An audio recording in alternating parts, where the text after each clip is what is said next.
Well, I guess. I'm waiting for one to get up there that's like 30 minutes. And then I'm going to be like, all right, that guy clearly didn't want to do a long interview. Right. Because that's the, and again, not attacking the hair metal guru. I'm not, but my real question for him is, unless his goal is short term, what's he going to do in 2 years? He's going to blow through all these guys. What's he going to do? Catch up? Yeah, I mean, dude, how much more can he have to talk about with? He did 4 hours with Jeff Scott Soto. Well, remember our friends' metal lessons? Yeah.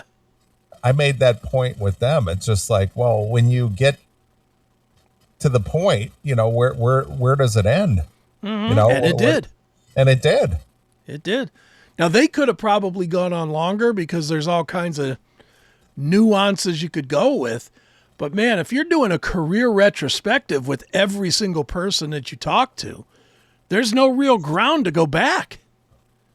I mean, 2 years from now, what does he talk to Bobby Blotzer about?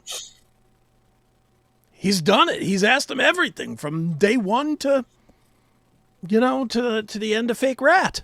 Right. What else would there be? I mean, maybe he'll adjust to 30-minute interviews then. I don't know, but I just hope he's not pigeonholing himself because he's good at what he does, and he clearly loves the scene way more than me, to be honest. Because as somebody that does interviews as well, he loves that scene way more than me. That being said, like today I saw, I don't even know if it was his or not, but I saw some article about Toby Jepson says there's going to be a new Little Angels record or something. And I'm like, Jesus, does that mean that I'll be in for a 3.5 hour retrospective on Little Angels with the hair metal guru? Who would watch that? I don't know that Toby would watch that. Honestly. You see what I mean? Yeah, I get you. I mean, literally, I could not sit for 3 hours and listen to an interview. No, you gotta take his thing, and maybe that's good for him because it might get him more views or something. But if you are a fan of this style of this music, then you probably do watch it over 2 or 3 days. Which, if the cookie, and again, I don't want to get all techie here, but if the digital cookie expires in 24 hours and you go back and watch it, you get another play on the same video. So, could be. I don't know. But good on him getting these super long interviews. Holy shit. Where's he get the time? I mean, that's half a workday. Honestly, it's half a workday. It is. And then if you do any editing at all, it's another half hour to an hour, if not more.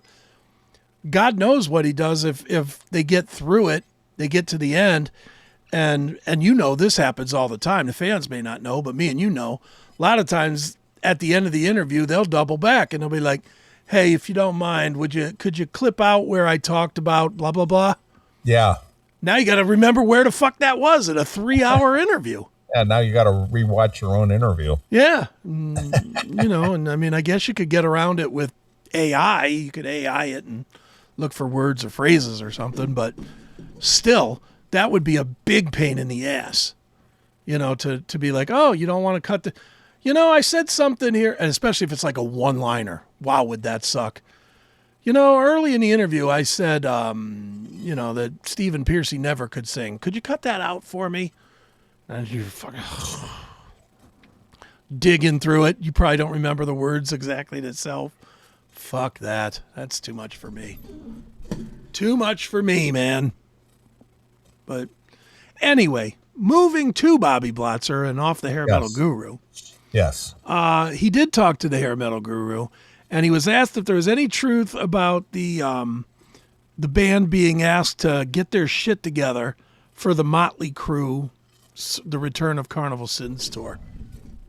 I don't know if you had heard anything about that from Don or from anybody.